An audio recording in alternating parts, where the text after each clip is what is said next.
No, es que eso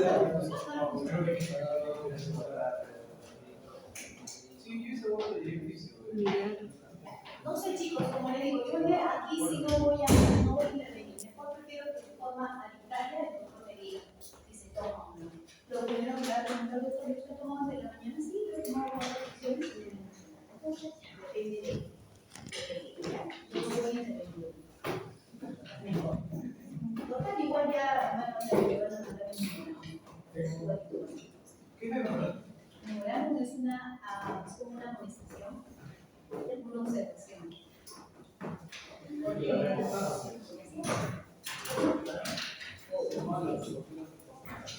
Ok, a ver. Entonces, no, pero está bien, usted está dentro de su derecho de tratar de comunicarse. Lo malo es que se han salteado un paso importante. Pero bueno, ya está hecho. Ya, entonces ya trabajamos lo que sería qué compone un tejido linfoide y qué compone el tejido linfoide difuso. ¿No? ¿Cuándo se dice que es un tejido linfoide difuso? Es cuando está, digamos, en contacto con las mucosas. Siempre lo encontramos a nivel de la zona respiratoria, la zona digestiva, ¿no? Y la zona urinaria. ¿Okay? Ahora, hay otra, puede haber. La semana que viene, que es semana 15 o 14, ¿no? ¿Van a estar atentos a la clase? ¿Van a estar contentos? ¿O van a estar todos tristones, molestos, meditabundos? A los César Vallejo.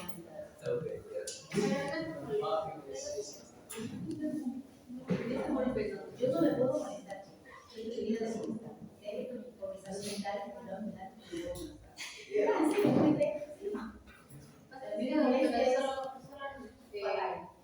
disculpenos si a lo mejor hemos cometido esa. No, chicos, entiendan, yo los comprendo, pero sí me gustaría que primero a ver, ¿será lo mismo que el sistema inmunitario versus el sistema linfático? No. ¿Quién depende de quién?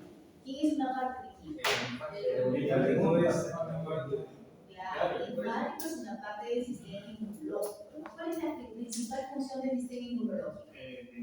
Protección. Protección, pero ¿cómo protege?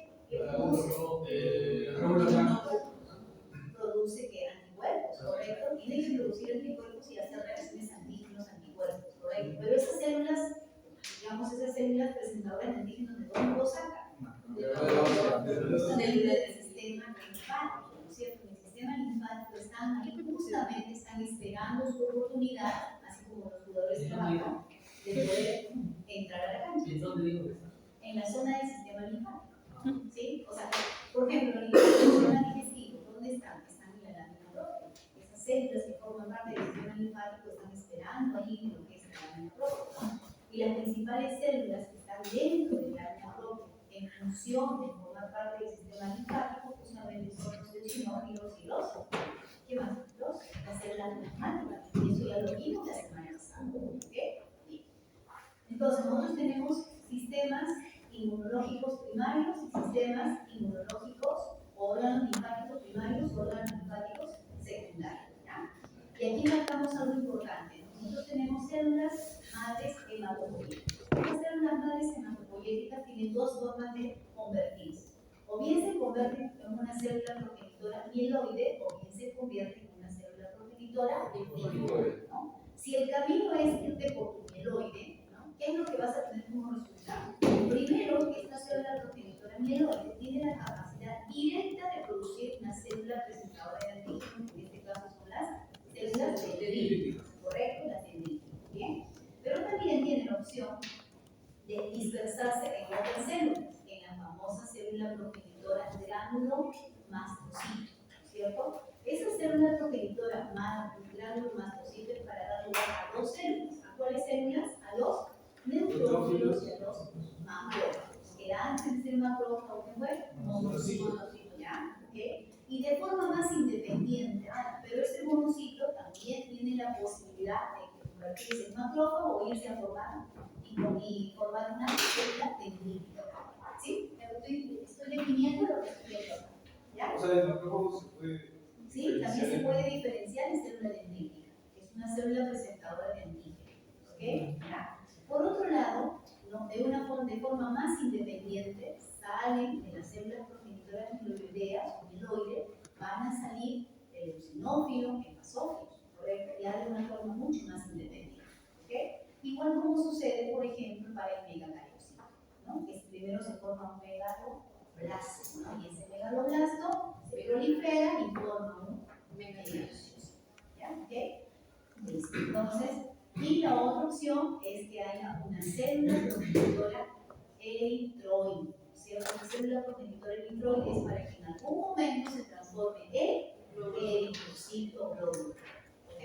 Bien, entonces recordemos y avancemos lo que es hematopoiesis también, aprovechando el cuaderno. ¿Con qué célula se inicia, ¿no? Para poder formar glóbulo blanco? Tenemos un mioblasto, ¿cierto? Un mioblasto, y ese mioblasto se transforma en promielocito. Y a ese promielocito le cortamos el pro y queda en mielocito.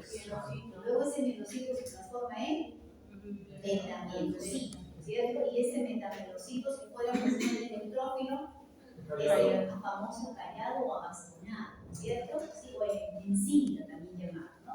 Pero si no fuera el caso, ¿no? El metamielocito se transforma directamente en eosinófilo y en basófilo, por ejemplo, ¿ok?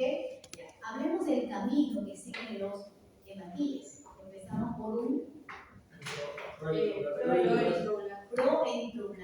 Ese proeritroblasto se transforma en eritroblasto basófilo. Ese eritroblasto basófilo se transforma en eritroblasto policromático. Ese eritroblasto policromático se transforma en eritroblasto ortocromático. O llamado también normoblasto, ¿no? Y ese normoblasto, que también se puede decir que es eritroblasto ortocromático, ¿no? Se transforma en reticulocito. Y ese reticulocito se transforma en eritrocito. Eso es hematopoiesis. ¿Listo? Muy bien. Y si nos vamos por el otro lado de la célula progenitora linfoide, ¿no? Vamos a tener nosotros que trabajamos en función al timo, ¿no? Y dentro del timo vamos a tener la producción nosotros de linfocitos tipo T, ¿ok?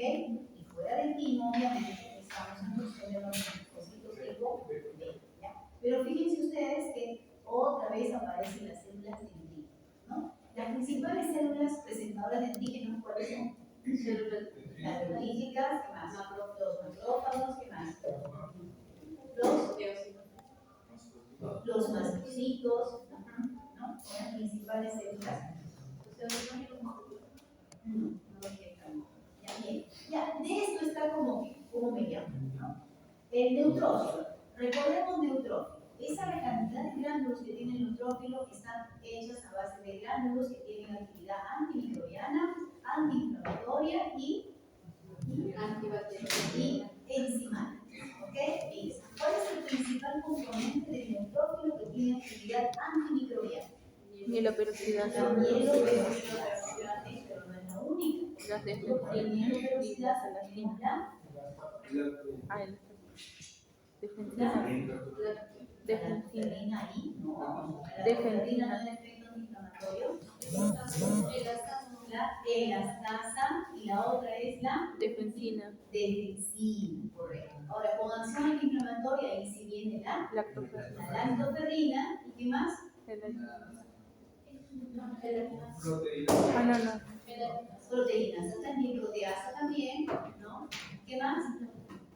Y que la quinasa la podemos trabajar en función de ser catabólico, pero también de efecto antiinflamatorio, ¿correcto? Entonces, este neutrófilo no por nada tiene tanto grano. Cada grano es todo lo que ustedes han mencionado. Cada grano tiene obviamente esas actividades antimicrobianas, inflamatorias, catalíticas. ¿Qué podríamos decir del basófilo?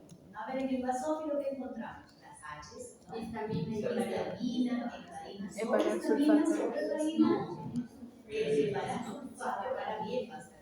Recuerda que el basófilo te da una respuesta ante la alergia y antiparasitaria, ¿correcto?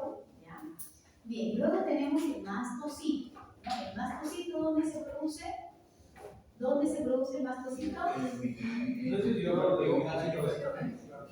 Ya, pero ¿dónde se mantiene? ¿Se acuerdan ¿Recuerdan que hay Tejido un conectivo. entre Tejido conectivo. en el tejido conectivo? Pero ya, vamos, ¿qué elementos encontramos en imagen? ¿Qué elementos encontramos? Gránulos La de médula, desarrollo. Ahora, en el eosinófilo hablamos de proteínas Catiónicos. catiónicas, ¿cierto? Y estas proteínas catiónicas que brindan en el eosinófilo la capacidad de tener acción antimicrobiana, antiparasitaria, retroviral, de virus también te defienden, antiinflamatoria y fagocitaria. Miren todas las propiedades que tiene, lo habrán leído, ¿no? Me imagino, ¿no? Es acá, ¿no? Y así lo recordaron, ¿no? ¿Sí? Eso es en función del eosinófilo, ¿sí? Entonces, una de las principales proteínas que se relacionan en el eosinófilo, ¿quién es? La proteína básica mayor, ¿no es cierto? Esta proteína básica mayor, ¿dónde está ubicada? En una zona llamada ¿pero qué son? ¿Qué son gránulos de Charcot? Ajá, los gránulos de Charcot-Leyden. Es un gránulo de Charcot-Leyden. ¿Qué son? Son zonas específicamente llamadas gránulos cristalinos, ¿no? ¿Qué vamos a encontrar ahí? Las proteínas básicas mayor y vamos a encontrar otra proteína importante que despierta a la proteína básica mayor. ¿Galectina? Como la galáctica, pero no es galáctica. Galectina. ¿Cómo se llama? ¿Cómo se llama, chicos? Galectina. Ah, no, ¿cómo se llama? ¿Qué cosa? Galectina. Ajá. Galectina. ¿La ven? Que no lo suponen que van viendo 14 días antes de teatro. Busquen. Ya. El mastocito, acuérdense que el mastocito siempre lo comparan con alguien. ¿Con quién? No, basófilos. ¿Con el basófilo? Claro, con el basófilo. ¿Quién es más grande, el mastocito o el basófilo? Mastocito. ¿Quién dura más en vida? El mastocito. El mastocito, correcto. ¿Quién tiene un detector de actividad celular? ¿Cómo se llama ese detector? O ese marcador de actividad celular. Bien, todo lo que se supone debemos de saber. Entonces, acá tenemos los neutrófilos. Ya ustedes saben que los que están en mayor población siempre son los neutrófilos, ¿correcto? Después de los neutrófilos, ¿quién viene? Linfocitos. Después, Eosinófilos. Después, Monocitos. Y luego los basófilos. Correcto, muy bien. Entonces, ahora, una de las principales características justamente de los neutrófilos es que tienen a su favor una proteína que despierta, ¿no? Y avisa, ¿no? Que hay una subida de neutrófilos. ¿Cómo se llama esa proteína? La quimiosina, ¿cierto? La famosa proteína quimiosina. Está muy relacionada con el neutrófilo. Es más, si aparece la quimiosina, quiere decir que se ha subido demasiado la cantidad de neutrófilos. Y esta subida de neutrófilos, ¿cómo se llama? Leucocitosis, ¿cierto? Leucocitosis. Número de neutrófilos aumentados, leucocitosis. ¿Ok? Ahora, ya hemos hablado de los eosinófilos, también hemos dicho las propiedades que tienen, ¿no? Antiparasitario, retroviral, antiinflamatorio y fagocitario, ¿no? Ya hemos hablado de eso. Los basófilos tienen, ¿qué pigmentos tienen los basófilos, chicos? Histamina, heparina y parasulfato. Lo vamos a encontrar sobre sangre a los basófilos, ¿no? También lo encontramos en médula ósea, ahí va a estar también, ¿ya? Bueno, los mastocitos también. ¿Está? Bien. Ahora, ¿por qué es importante en las células presentadoras de orígeno? Ya sabemos quiénes son las más importantes como células presentadoras de orígeno.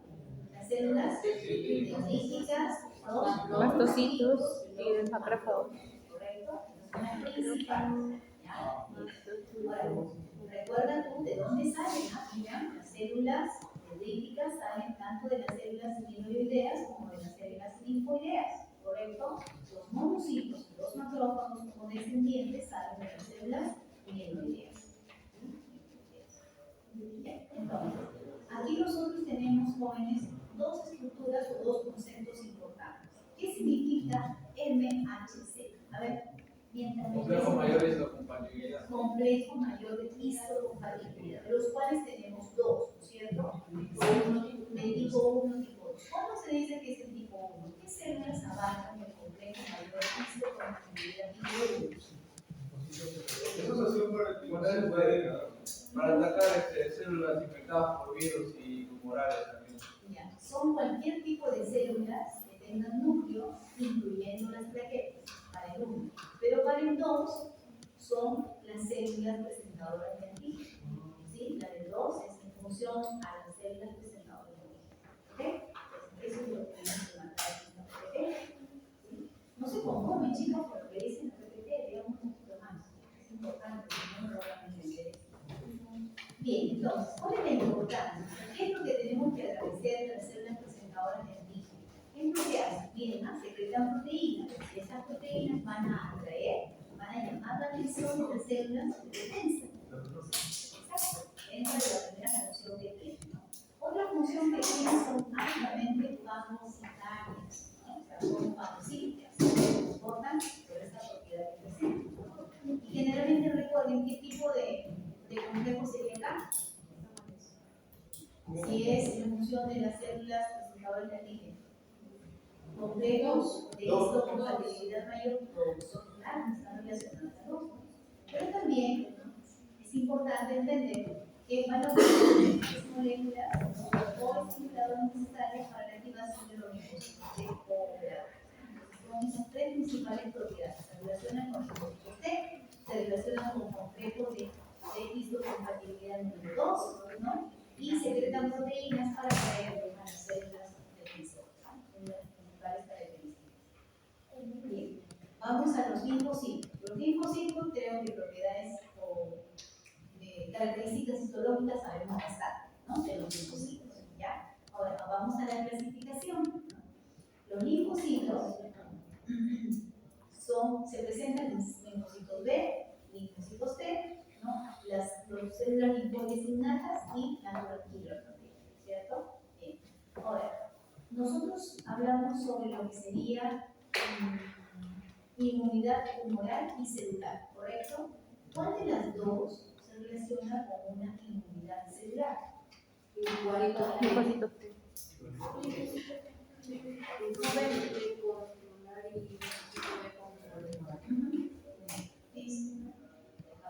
Ahora, todas estas células presentadoras de antígeno que forman parte del tejido linfóide están en relación a un colágeno, ¿sí? Que necesita tinción de plata para poder encontrar estas fibras. Entonces, y es así de que sospechar las fibras de colágeno fibras son fibras de densidad. Mañana, o sea, sí creo que hoy día lo va a ver, pero lo estoy pensando porque para no me va a decir mi grupo. Fibras triangulares, colágeno tipo, por eso hemos tenido una clase de colágeno número 17, ¿ok? Entonces, estas células presentadoras de antígeno no están solas, porque a ellas también se les suman bien las células plasmáticas, ¿ok? También se considera importante dentro del tejido linfóide. Ahora, por otro lado, el tejido linfóide difuso. ¿Por qué se le dice difuso? Porque no está encapsulado, no hay cápsula, ¿ok? Pero sí están en contacto directo con las mucosas. ¿Dónde tenemos mucosas? Por todos lados, ¿no? Mucosa urinaria, mucosa digestiva, mucosa respiratoria, ¿no? ¿Se acuerdan? Todo eso es mucosa, ¿cierto? ¿No? Por ejemplo, a nivel de la cavidad nasal tenemos, ¿qué tenemos? Mucosa, ¿cierto? ¿Ya? ¿Qué tipo de mucosa? Dos tipos de mucosa. ¿Cuáles son? La olfatoria y la respiratoria. Ahí también vamos a tener que observar buena cantidad de tejido linfóide, difuso, ¿no? ¿Okay? En el estómago, por ejemplo, ¿se acuerdan ustedes de la glándula de Meniere-Pugh? ¿Se acuerdan dónde quedaba la glándula de Meniere-Pugh? En todo el sistema digestivo, ¿ya? Pero ahora, sobre todo a partir de intestino delgado, ¿cierto? Hasta intestino grueso. Ahora, estas glándulas de Meniere-Pugh, ¿dónde se ubicaban? ¿En mucosa o submucosa?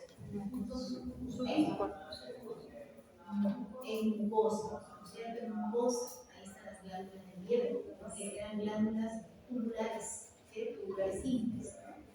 Pero estas glándulas tubulares simples, como son las glándulas del hierro, ¿no? Son glándulas que están llenas de lámina propia. Pues en ese marañado de lámina propia, que es tejido por el tubo laxo, ahí van a estar metidas justamente las células presentadoras de antígeno junto con las células plasmáticas. ¿Ya? Entonces, cuando pasa una bacteria, por ejemplo, Escherichia coli, ¿no? Es una del largo tiempo, ¿no? Y estamos firmando ahí la infección de Escherichia coli, justamente son tus células presentadoras de antígeno, que pertenecen al sistema linfóide. Está aguantando el proceso. ¿Ya? Entonces, así tenemos, dependiendo de dónde se ubica, vamos a definir ese tejido linfóide difuso, ¿no? Mal. En general es mal, pero ¿qué es mal? Tejido linfático asociado a mucosa. De forma general es mal. Dependiendo de dónde se ubica, ahí están los tipos, ¿cierto? Si están en los bronquios, ¿cómo se llama? Tejido Si está en linfático la piel, sal. Si están en el sistema digestivo, gal, con G de gato, correcto, así. ¿Ya? Mira, por ejemplo, acá tenemos el val, ¿cierto? El val lo vamos a encontrar Tejido linfático asociado del sistema respiratorio, correcto. Bronquios, pulmonares, secundarios, pulmonares. Las amígdalas, ¿no? Por ejemplo, vamos a encontrar estos nódulos, ¿sí? Estos nódulos linfoides, ¿no? Y que presentan muchos de ellos un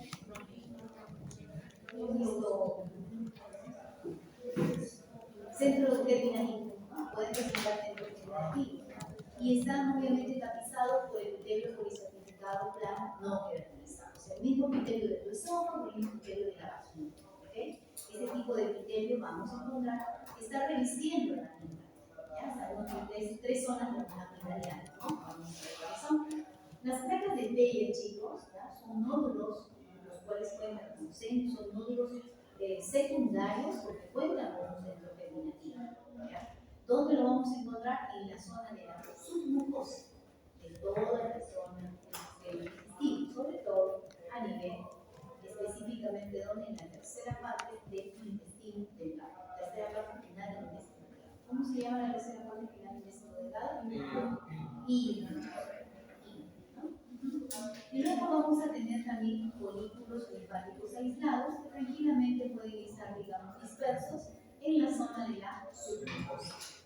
Y el intestino también puede ser. Ok, en el apéndice, chicos, en el apéndice es diferente, porque mientras las placas de Peyer son nódulos linfoides, ¿ya? Que pertenecen a un tejido linfático difuso. A ver, si esta fuera a ver, la parte del hilio, ¿ya? Las placas de Peyer se van a ubicar en un solo ladito, en un solo lado, ¿ok? Aquí esperen para que distingas del apéndice, en el apéndice no. Todo alrededor del apéndice tiene nódulos linfoides, todo, ¿ok? Es una forma de darte cuenta cuando estás en el intestino delgado o cuando estás en el apéndice, por la presencia de estos nódulos, ¿ya? En el apéndice es todo el perímetro, y es más, en el apéndice es más invasivo, ¿no? Los linfoides. ¿Por qué? Porque abarcan mucosa, submucosa y mucosa. ¿Okay? En cambio, en las placas de Peyer, si tú te das cuenta, solamente se ubican en la zona de submucosa, no avanzan hacia la zona de mucosa. Otra manera de darte cuenta es si estás en yeyuno o si estás en apéndice. ¿Okay? Muy bien, entonces acá tenemos las glándulas del hierro. ¿Ven? Esta es la glándula del hierro, correcto. Esta es una glándula del hierro, acá debería ser una cripta del hierro y esta es lámina propia. Entonces, aquí en esta lámina propia es donde vamos a encontrar las diferentes células presentadoras de antígeno, ¿no? Y también vamos a encontrar qué células importantes dijimos, las células plasmáticas. El dominio de su ¿ok? Entonces, ya, lo mismo es acá, ¿no? Hay gran cantidad de células plasmáticas, ¿no? Y también de células eosinófilas, ¿no? Miren, en la lámina propia, aparte de las células presentadoras de antígeno, vamos a encontrar el predominio células plasmáticas y eosinófilas, ¿correcto? Acá lo mismo, que es tejido conectivo laxo. Bien, los nódulos linfáticos, ¿no? Vamos a encontrar en dos tipos, el primario y el secundario, ¿no?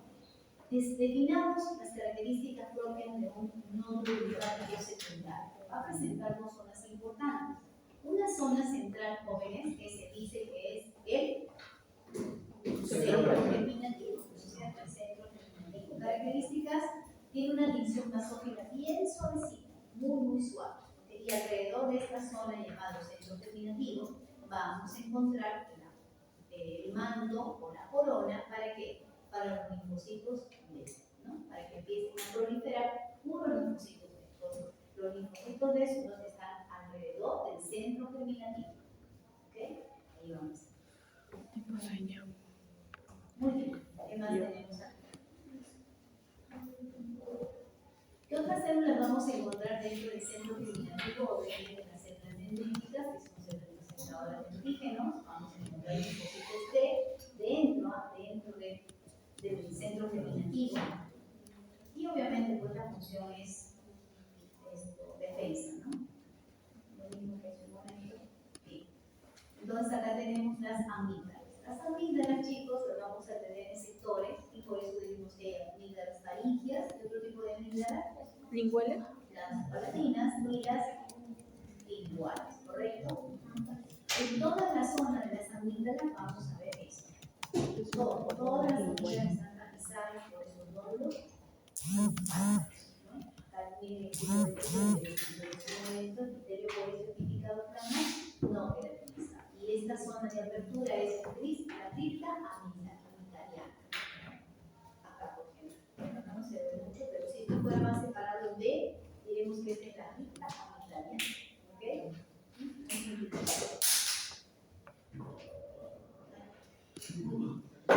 En el sistema digestivo, el intestino delgado causa la función. ¿Qué porción será este, chicos?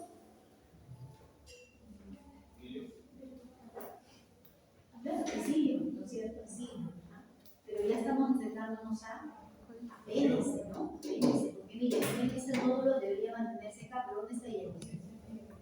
Se están saliendo ¿sí? Bien, se está avanzando de sus mucosas a los mucosas. Principal característica para hablar de apéndice.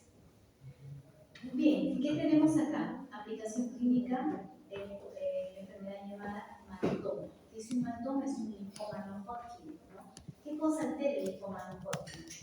Estructuras cerebrales muy puntuales, la tiroides, por ejemplo, las glándulas salivales, la arteria, ¿cierto? Todo lo que es mucosa de revestimiento o mucosa asociada a nódulos linfóicos, o sea, todo lo que es el manto. No manchas, sino manchas, ¿ok?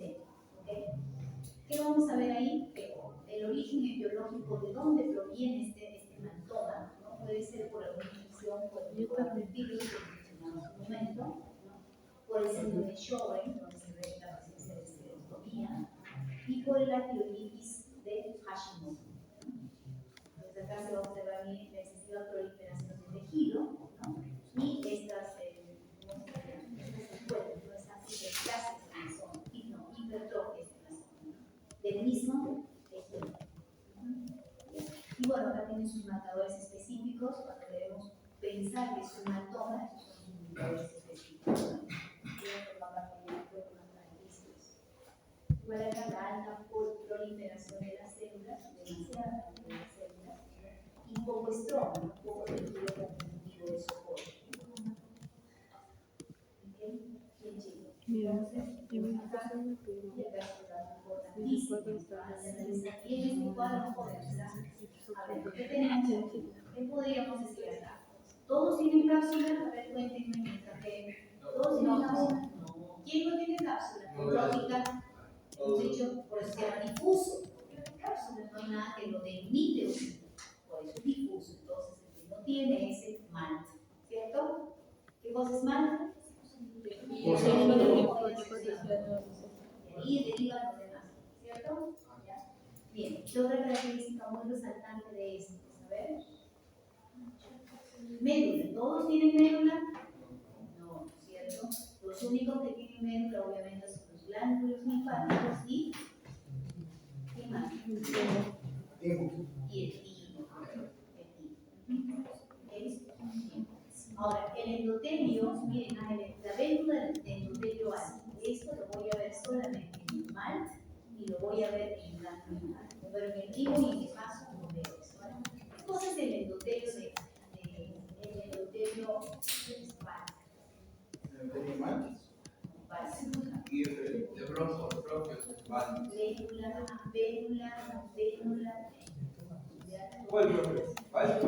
Vénula de alto endotelio. Normalmente el endotelio, ¿qué forma tiene? ¿Qué forma tiene el endotelio? Célula plana simple, no es un endotelio plano simple. Pero este endotelio, jóvenes, que se asocia a los mal cuando son órganos diferentes, tiene una pequeña peculiaridad. Este endotelio se llama vénulas de endotelio alto, que significa que no son células planas, sino son células cúbicas o cilíndricas. ¿Y dónde se ve este bar? Probablemente específicamente para los órganos linfoides. ¿Quién lo tiene? A ver, ¿quién lo tiene? ¿Cuál? El nódulo linfático, ¿no? ¿Y qué más? Los ganglios linfáticos. Pero por otro lado, el pino y el vaso no tienen ese tipo de se llama vénula de endotelio alto. ¿Qué más podríamos decir de A ver.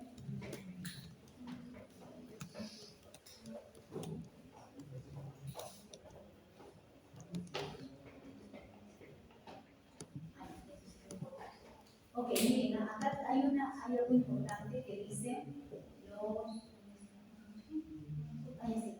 los corpúsculos de Hassel. ¿No? Los corpúsculos de Hassel, ¿dónde lo vamos a encontrar? ¿En médula o corteza? No, en médula, ¿no es cierto? Los corpúsculos de Hassel son un tipo de células epiteliales número 6 que pertenecen y están dentro de esta zona, ¿no? De este órgano. ¿Okay? Los demás no tienen este corpúsculo de Hassel. Pero que, por ejemplo, miren, acá vemos las placas de Peyer, ¿correcto? Las placas de Peyer, ¿dónde la vemos? Las placas de Peyer está asociado a qué? A vaso ganglio linfático, tipo vaso o mal. Mal, correcto. Entonces, acá, y nos vamos a ver la misma.